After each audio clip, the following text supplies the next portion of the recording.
All right, this video is going to be on London forces or dispersion forces. Sometimes I've even heard them called van der Waals forces, but I don't even want to try and spell that, so we'll just be doing London forces as it's relatively easy. The idea here is this is an intermolecular force that exists essentially in unpolar or nonpolar molecules.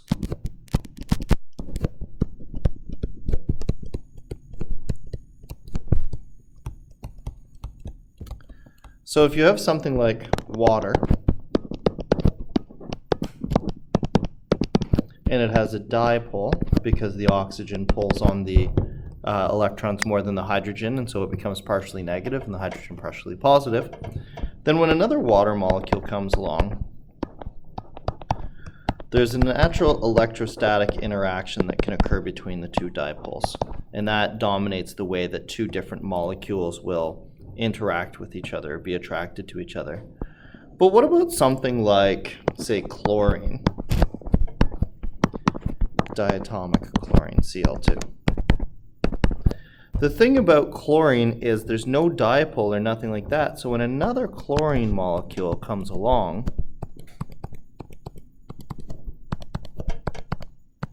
there's no clear reason for these two molecules to show any interaction.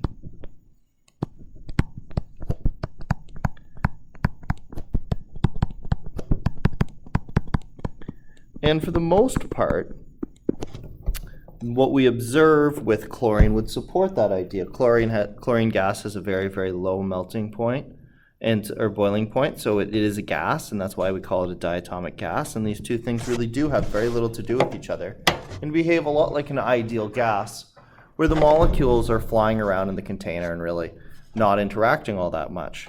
But if you cool it down and cool it down and cool it down to some fairly low temperature, chlorine will turn into it will eventually freeze and turn into liquid and all those things. So how is it that these two things can interact in a way where they get attracted enough to each other to stick together and form a solid? The trick is to recognize that these electron positions can be thought of as electron clouds. So instead of putting all the little dots, we can sort of represent it by a big cloud. Oops, I'm going to change that a tiny bit. A big cloud that goes around the molecule. And what we would say is that that's the general region where those electrons exist in that cloud. And what can happen randomly is fluctuations to that cloud. So sometimes, say, the cloud might shift so that the electrons are spending more time around this chlorine than they are around this one. And that's just a random fluctuation in something that, in electron position, which is a little bit of a random entity in itself. But what's important about this is when this happens, it's almost like we have a temporary dipole setup. So this side, since the electrons happen to be over here a little bit more, is partially negative. And this side, because they happen to have shifted to the left, is a little positive. It's temporary. If nothing else happens at this point, the clouds will shift around again, and it might go back to not exhibiting any dipole, or the dipole might shift to the other side. It's just a random sort of fluctuation in this cloud. But what happens, or what's interesting about this that can happen, is if there's another chlorine molecule right here, and it has, I'm going to give it a different color. Let's say its cloud started like this, red. Now, the shifted electron cloud on the chlorine, which I consider to be chlorine 1, can induce a shift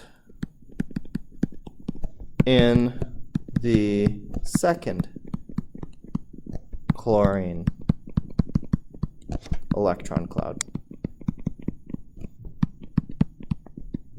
Effectively, the electrons in this electron cloud can be attracted to this positive, and as a result, they might shift a little bit over towards it because of the attraction. That would pull out the electron clouds from around the other side. And what we'd get is we'd get an induced dipole in the second chlorine.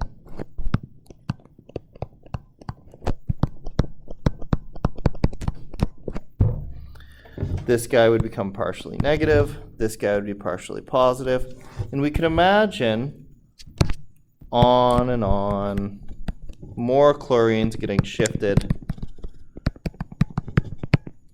because of their attraction to the previously created chlorine. And what we get is these molecules that have no dipole exhibiting an interaction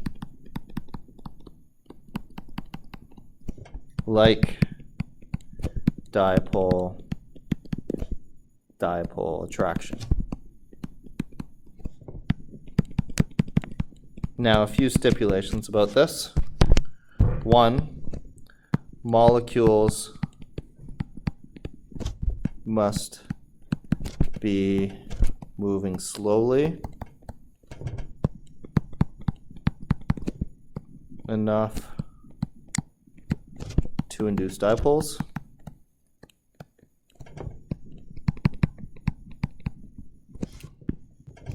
Two, this interaction is generally pretty weak.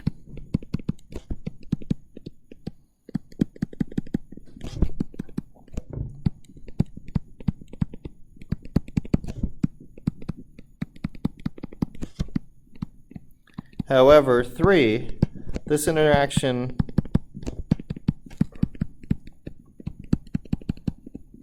becomes stronger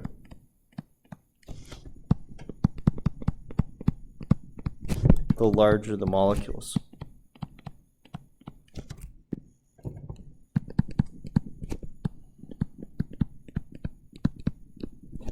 We can see this if we look at the halogens, for example.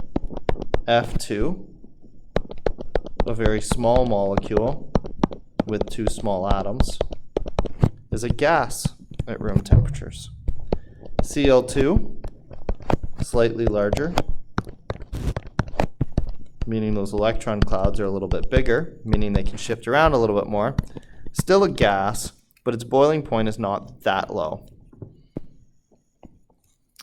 Then bromine, getting much larger electron clouds now, able to shift more easily, actually becomes a liquid at room temperature.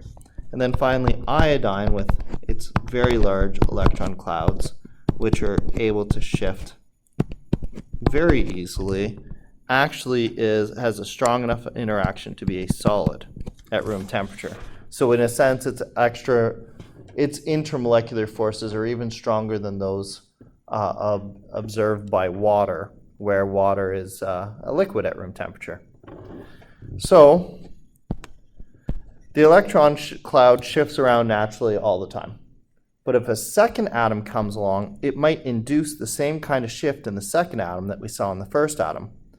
This can chain react through the molecule to make many, many shifted dipoles, which are all attracted to each other. And they kind of keep each other there. They kind of lock each other in. See, once this is negative and this is positive, and then this one becomes negative and this one becomes positive, this negative repels this negative away. So the shifts support each other, keep each other. So as long as the molecules aren't moving that fast, the dipole shift that would have been temporary had the molecule been on its own can sort of become permanent. And then as a result, these materials can stick together as long as they're moving slowly enough and the shift is allowed to carry through enough molecules, all the way up to the point where if the electron clouds are large enough, this interaction can be strong enough to make things even into a solid at room temperature. So that's what this random shifting is called dispersion. The electron cloud gets dispersed So that's why these are sometimes called dispersion forces, or like I said, you can use the name London forces. These are for non-polar, right? Because if the polarity naturally exists, then we don't need to worry about the random fluctuations to create an interaction that polarity will create it in the first place. Also, these are the main type of forces that are seen with organic molecules, like methane or ethane or all those guys as well.